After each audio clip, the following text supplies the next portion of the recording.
नमस्कार, SRB news देख रहे हैं आप। मैं देवेंद्र कुशवाहा। कोविड का दौर चल रहा है और सरकारें कोविड को कंट्रोल के लिए तमाम प्रयास कर रही है। वैक्सीनेशन भी उसमें से प्रमुख। वैक्सीन लगाए जा रहे हैं।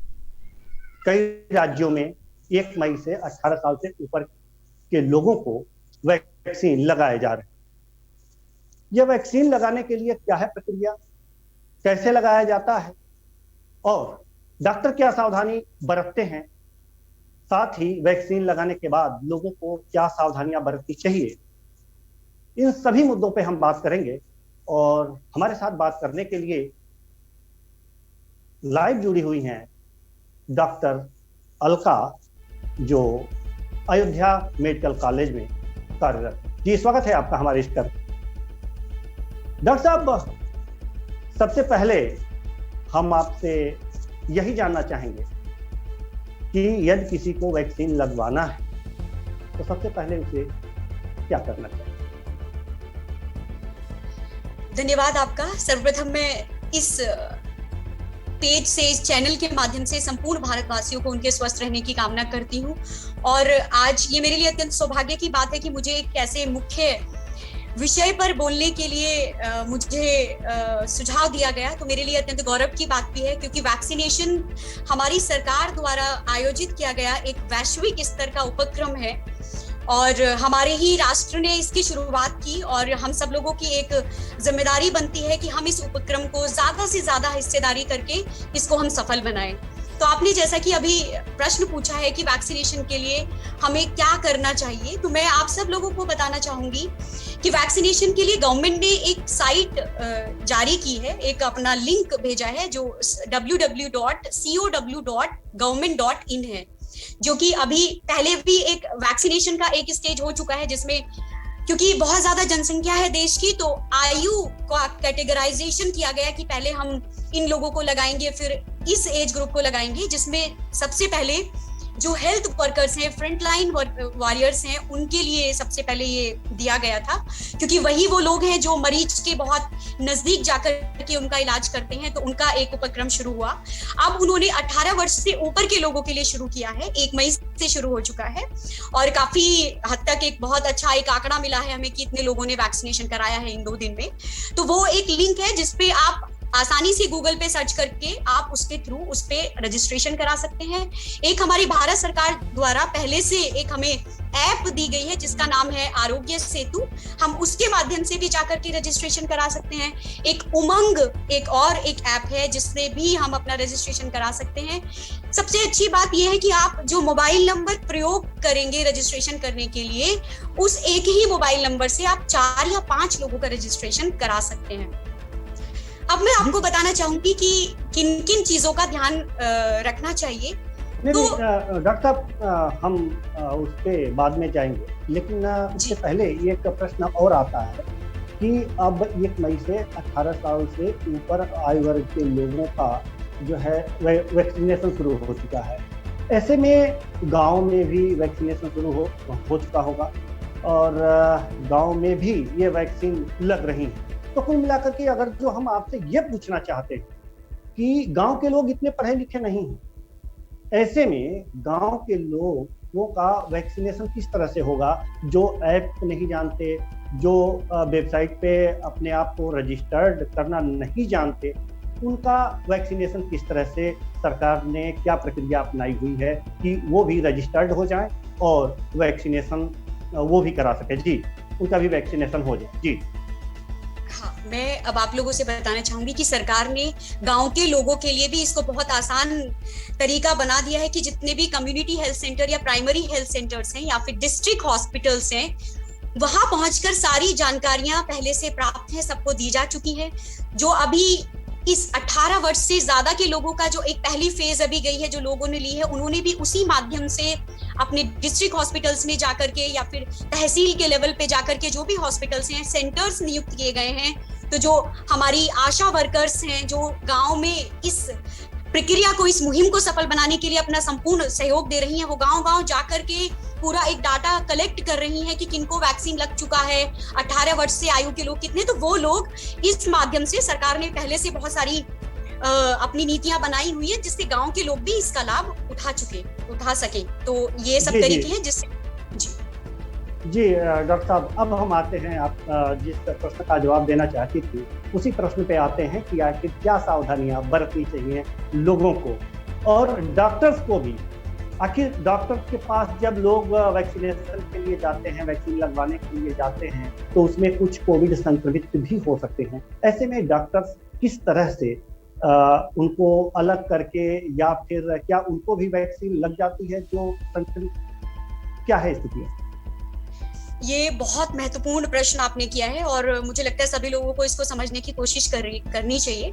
तो मैं जो सावधानी बरतनी चाहिए या समझने की कोशिश होनी चाहिए वो 2 लेवल पे होनी चाहिए। एक जो वैक्सीन लेने जा रहा है, एक जो वैक्सीन दे रहा है।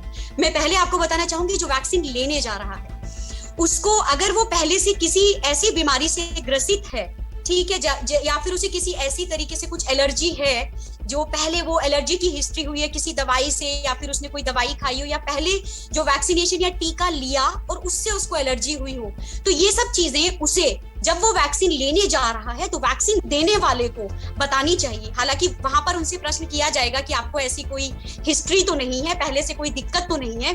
दूसरी एक समस्या आती है कि बहुत से लोग ऐसे होते हैं जिन्हें एक खून की कुछ बीमारियां होती हैं, ब्लड बॉर्न डिजीजेस होते हैं जिसमें ब्लीडिंग स्टॉप नहीं होती है। शायद अवगत होंगे बहुत लोग, हीमोफीलिया नाम की एक बीमारी होती है जिसमें ब्लड का थक्का नहीं जम पाता है।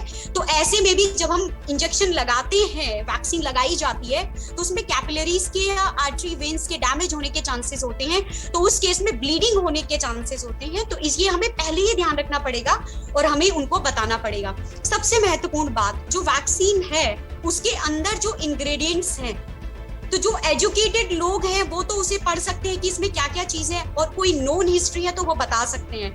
लेकिन वो जिस सेंटर पे लगवाने जा रहे हैं वो लोग भी, उनसे ये प्रश्न, क्योंकि हम हेल्थ सेक्टर में काम कर रहे हैं, तो सब लोगों से ये प्रश्न पूछा जा रहा है कि आपको पहले से कोई तकलीफ तो नहीं थी या फिर ऐसी कोई समस्या तो नहीं थी। तो एलर्जी ही एक ऐसा कारण है जिसके केस में हमें वैक्सीन लेने में प्रॉब्लम हो सकती है। इसके अलावा और किसी कोई ऐसी दिक्कत नहीं है, बहुत ज्यादा सेफ है, आप आराम से ले सकते हैं। अब आपने प्रश्न पूछा कि जो लोग संक्रमित हो चुके हैं क्या वो लोग वैक्सीन ले सकते हैं? बहुत महत्वपूर्ण प्रश्न है। संक्रमित होने के बाद जब आप ठीक होने के कगार पर हैं और आपने टेस्ट करा लिया है, आपकी कोरोना निगेटिव, आपको ये कराना है, अगर आप संक्रमित हो चुके हैं तो अपना टेस्ट रिपीट करा के आपके पास निगेटिव रिपोर्ट होनी चाहिए। उसके भी 45 दिन बाद या 2 महीने के बाद आप वैक्सीन लगवा सकते हैं। अब रही बात हेल्थ वर्कर्स, जी डॉक्टर साहब, एक प्रश्न और आता है कि हमें पता ही नहीं कि मैं संक्रमित हूँ कोविड से और हम वैक्सीन लगवाने पहुंच गए, ऐसे में क्या दिक्कतें आ सकती हैं? बहुत ही ज्यादा एक जो अभी हमारे देश में क्या विश्व स्तर पे ये कम्युनिटी स्प्रेड चल रहा है, कम्युनिटी ट्रांसमिशन चल रहा है, तो हम लोगों को समझना चाहिए हर नेक्स्ट पर्सन को कोविड है। तो सारे हेल्थ सेंटर्स पर सब लोग पूरी सुरक्षा के साथ पीपीई किट पहन करके, पूरा जितना यूनिवर्सल प्रिकॉशन ली जा रही है कोविड के लिए, सारे हेल्थ वर्कर्स पूरी प्रिकॉशंस के साथ वो वहां पर उनका टीकाकरण कर रहे हैं। तो ऐसे में ये कहना कि संक्रमित है, क्योंकि ऐसा नहीं है हेल्थ वर्कर्स के पास अगर वो जाएगा, क्योंकि एसिम्प्टोमेटिक बहुत ज्यादा है वायरस, नहीं पता चल पा रहा है, तो पूरी प्रिकॉशन के साथ हेल्थ वर्कर्स जो है टीकाकरण कर रहे हैं। जी, तो क्या मतलब अगर जो मैं संक्रमित हूँ, एक तरह से मान लीजिए मैं कोविड संक्रमित हूँ और हमें पता नहीं है, तो क्या वो टीका लगने के बाद कुछ साइड इफेक्ट भी हो सकते हैं या फिर वो हमारे लिए लाभदायक ही होंगे?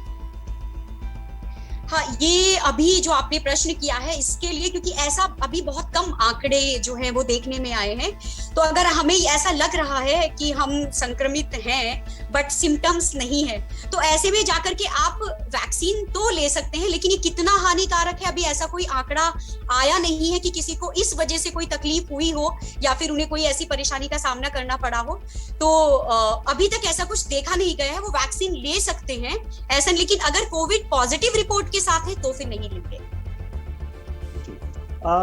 एक प्रश्न और आता है कि वैक्सीन लगवाने के बाद लोगों को क्या क्या सावधानियां बरतनी चाहिए? जी, बहुत अच्छा प्रश्न है। वैक्सीन लगाने के बाद ऐसे कोई इतनी ज्यादा कोई रिस्ट्रिक्शंस नहीं है कि आपको ये हार्ड एंड फास्ट रूल्स हैं, आपको ये सब करना ही पड़ेगा। फिर भी एक तो जो हेल्थ वर्कर्स उनको टीकाकरण कर रहे हैं वो वही उनको सारी चीजें बता दे रहे हैं, आधा घंटा वहां पर वेट करा रहे हैं। उसके बाद कोई भी उन्हें सेल्फ मेडिकेशन नहीं लेना है। जैसे लोग क्या कर रहे हैं कि अपने से आकर के कुछ भी दवाई, अगर उन्हें कुछ भी समस्या आ रही है थोड़ी बहुत, जो बहुत ना के बराबर ही साइन सिम्टम्स आते हैं, तो वो पहले से ही टीकाकरण कार्यालय पर ही वो उनको कुछ ऐसी मेडिसिन दे रहे हैं और उनको पूरा बताया जा रहा है कि आपको ये ऐसा होने पर इसको लेना है। इस तरीके से देखा जाए इसी क्रम में कि हमें क्या क्या सावधानी बरतनी चाहिए, तो विशेषतः कोई स्टडी ऐसी अभी नहीं है कि हमें बहुत ज्यादा जो है इस चीज के लिए देखा गया है कि हमें कुछ खाने पीने पे या फिर कुछ भी ऐसा है कि हमें ऐसा नहीं करना है। हाँ, आप अगर घर जा रहे हैं टीकाकरण के बाद तो आप बाहर मूवमेंट और अपना ड्राइविंग और ये सब चीजें उस दिन के लिए नहीं करनी है, क्योंकि इससे जो भी एक जो इमरजेंसी सिचुएशन आती है, हालांकि बहुत ना के बराबर देखा गया है, वो होता है एनाफाइलेक्सिस, क्योंकि ये एक एंटीजन की तरह से ही हमारे शरीर में प्रवेश करता है। तो अगर वो लाइफ थ्रेटनिंग सिचुएशन आनी होती है तो वो आधा घंटे के अंदर आ जाती है, जिसके लिए हर टीकाकरण केंद्र पर उनको मिनिमम आधा घंटे वेट कराया जाता है। तो ऐसा कोई हार्ड एंड फास्ट रूल नहीं है कि आपको ये करना है, ये नहीं करना है। बस आपको अपने से मेडिकेशन नहीं करना है, आप सूचित करेंगे, उसके बाद ही कोई मेडिकेशन लेंगे अगर कुछ भी आपको परेशानी लगती है। जी डॉक्टर साहब, एक प्रश्न और आता है कि आदमी वैक्सीन लगवाने के बाद अपने आप को ये समझने लग रहा है कि अब हमें कोरोना से निजात मिल गई है, अब हमें कोरोना संक्रमित नहीं कर पाएगा। क्या है स्थिति? ये आपने सभी लोगों के हित में एक सबसे, मुझे लगता है इस सेशन का सबसे महत्वपूर्ण प्रश्न है, क्योंकि हम लोग केवल अपनी देश का ही देख पा रहे हैं कि लोगों में ये बहुत बड़ी भ्रांति है कि हमें वैक्सीन लग गई है तो अब हमें कोरोना नहीं होगा। देखिए, इससे पहले मैं आपको एक चीज स्पष्ट करना चाहूंगी कि ये वैक्सीन है क्या। वैक्सीन एक किसी वायरस को हमें कुछ इसके कुछ हिस्सों को लेकर के उनको या तो डेड करके या फिर उसके बहुत कमजोर फॉर्म को लेकर के हमने ये वैक्सीन बनाई है, जो हमारी 3 तरीके की वैक्सीन बनी है। ठीक है, तो ये हमारी बॉडी में जब प्रवेश करता है ये वैक्सीन, तो ये हमारे लिए एक एंटीजन का कार्य करता है। हम जो बार बार कहते हैं कि रोगों से लड़ने की शक्ति या प्रतिरोधक क्षमता बढ़नी चाहिए, तो इस एंटीजन के लिए हमारे शरीर की भी खुद प्रतिरोधक क्षमता कैसे बढ़ेगी। जब हम ये एंटीजन देते हैं तो हमारे शरीर की एंटीबॉडी सक्रिय हो जाती है इस एंटीजन के लिए, तो वो हमारे शरीर में प्रतिरोधक क्षमता को बढ़ाती है। प्रतिरोधक क्षमता बढ़ाने का मतलब ये बिल्कुल भी नहीं है कि आपको दोबारा इन्फेक्शन नहीं होगा। सबसे महत्वपूर्ण बात का जो सबसे अच्छा जो एक असर है और हमारे लिए सबसे ज्यादा लाभदायक है, आप संक्रमित हो सकते हैं, पहली बात। दूसरी बात यह है कि जब आप संक्रमित हो रहे हैं तो जितने लोग बिना वैक्सीनेशन वाले हैं, जिन्होंने वैक्सीनेशन नहीं कराया है, उनमें जो सीवियरिटी का एक स्केल है वो बहुत ज्यादा है कंपैरेटिवली जिन्होंने वैक्सीनेशन नहीं कराया। जो मोर्टेलिटी रेट भी है, मृत्यु रेट का भी जो दर है, वो उन्हीं लोगों में ज्यादा है जिन्होंने वैक्सीनेशन नहीं कराया है। तो इससे हमें ये बात समझ लेनी चाहिए कि इस बीमारी की गंभीरता से हमें बचना है, क्योंकि आज जो ये ऑक्सीजन और क्रिटिकल जो केसेस बढ़ रहे हैं वो इसीलिए बढ़ रहे हैं क्योंकि गंभीरता बढ़ गई है। हमने वैक्सीनेशन ली हुई है, आप इन्फेक्ट हो सकते हैं लेकिन आपकी स्थिति गंभीर नहीं होगी। ये प्रूव हो चुका है, लिटरेचर में आ चुका है और ये तथ्य बिल्कुल सत्य है। तो हम सब लोगों को इस चीज से बहुत सीखना चाहिए कि वैक्सीनेशन करवाएं। हमें गंभीर स्थिति की तरफ नहीं जाना है, ऑक्सीजन डिमांड की तरफ नहीं जाना है, हमें वैक्सीनेशन करवाना है। जी डॉक्टर साहब, एक सवाल और आपसे मैं पूछना चाहूंगा, समय की कमी है लेकिन चलते चलते एक सवाल तो और बनता ही कि अगर कोई व्यक्ति कोई ये वैक्सीनेशन करवा लिया है या पहला डोज ले लिया है, तो जैसे हम एक पेन किलर लेते हैं तो उसकी एक अवधि होती, तो जो हम कोई भी व्यक्ति अगर जो वैक्सीनेशन करवा चुका है तो उसकी प्रतिरोधक क्षमता कब तक बढ़ने की, कब तक मतलब बढ़ी रहेगी और ज्यादा कोरोना वायरस से लड़ने की क्षमता उसमें ज्यादा विकसित रहेगी, कब तक? क्या इसकी कोई अवधि लिमिट है या नहीं? बहुत अच्छा प्रश्न किया है आपने। देखिए, हर शरीर की, हर बॉडी की फिजियोलॉजी बहुत डिफरेंट होती है। सभी लोगों की प्रतिरोधक क्षमता पहले से भी अपने आप में भी बहुत भिन्न होती है। तो ये निर्भर करता है कि आपकी इम्यूनिटी ऑलरेडी कितनी स्ट्रांग है, कितनी वीक है। ये एंटीबॉडी बनता है ये दोनों डोज लेने के बाद कम से कम 8 से 10 वीक, या आप कह सकते हैं 3 महीने तक एक ड्यूरेशन होता है। निश्चित नहीं है, बट कम से कम इतना समय लगेगा कि वो अपने पीक पे जाए एंटीबॉडी बनने के लिए। कितने दिन तक रहेगा, कितने साल तक असर करेगा, ये सब चीजें फिर से आपके लाइफ स्टाइल पे, आपकी इम्यूनिटी पे डिपेंड करेगा। लेकिन जो बनने का एक समय है कि कब तक बनेगा, वो 2 से 3 महीने आराम से ले लेता है। तभी कहा जाता है कि जब आप वैक्सीनेटेड, आप जब इन्फेक्ट भी हो रहे हैं, जो बॉडी भी बन रही है, अगर आपको किसी को प्लाज्मा भी डोनेट करना है तो आपको 2 महीने या 28 दिन तक आपको वेट करना है। तो ये जो 1 से 3 महीने का एक टाइम होता है वैक्सीन देने के बाद भी, इसके बीच में हमारा मैक्सिमम एंटीबॉडी बनता है। जो हमारा मेन उद्देश्य एंटीबॉडी बनना ही है। कब तक रहेगा, 3-6 मंथ तक के लिए तो लिटरेचर भी है जितना, क्योंकि केसेस के हिसाब से एक स्टडी आ रही है, बट इसके बारे में कुछ भी निश्चित कहना अभी संभव नहीं है। जी डॉक्टर साहब, ये एक सवाल और हम आपसे पूछना चाहते हैं, हालांकि घड़ी की सुइयां इजाजत नहीं दे रही हैं फिलहाल, ये कि हम ये जानना चाहते हैं कि जो भी वैक्सीन लगवा चुके हैं उनको अभी भी कितना सुरक्षित रहना चाहिए, कितना लोगों से कोरोना गाइडलाइन का पालन करना चाहिए, और साथ ही साथ कि जो भ्रांतियां हैं अब जो वैक्सीन को लेकर के कुछ लोगों में अभी भी हैं, उनके लिए आप क्या एडवाइस करेंगे? जी, बहुत अच्छा प्रश्न है आपने किया है। देखिए, भ्रांतियों की बात करें तो अभी जो मुख्यतः भ्रांतियां देखने के लिए मिल रही हैं कि जैसे कुछ स्त्रियों के लिए है कि अगर उन्हें महामारी के टाइम से वो गुजर रहे हैं तो वो नहीं ले सकते हैं। ऐसा नहीं है, वो ले सकते हैं। बुजुर्गों में लेनी है कि नहीं लेनी है, कि उनकी इम्यूनिटी कम देखी गई है, ऐसा भी सुनने के लिए मिला है, तो ऐसा नहीं है, उनको भी करवाना है। हाँ, बच्चों की इम्यूनिटी के लिए अभी इससे रिसर्च अभी चल रही है, कितना सुरक्षित है, कितना किया जाएगा, वो अभी आगे की बातें हैं।